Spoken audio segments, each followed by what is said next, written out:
Al joins us now. What do you got, Al? John, we're heading way back in time for this week's tractor.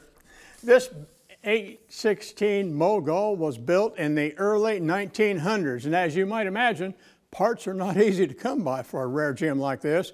The owner told us what he couldn't buy, he built.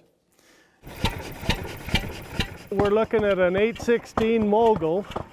It's about 1917.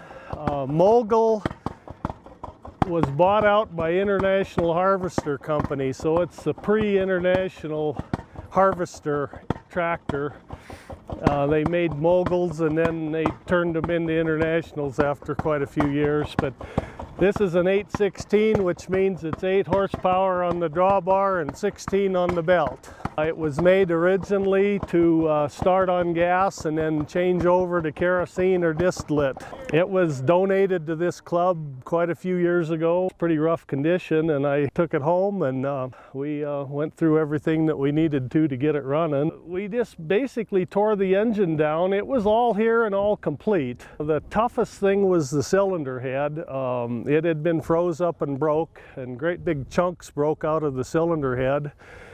We had to build new valves. You don't go downtown and buy any parts for this thing, you got to build them. It takes some power to turn that flywheel. It's got pretty good compression, and if you'd go through all the right choke and set the decompression and do everything right, it doesn't start too bad. But it takes a lot of horsepower to get that flywheel turning.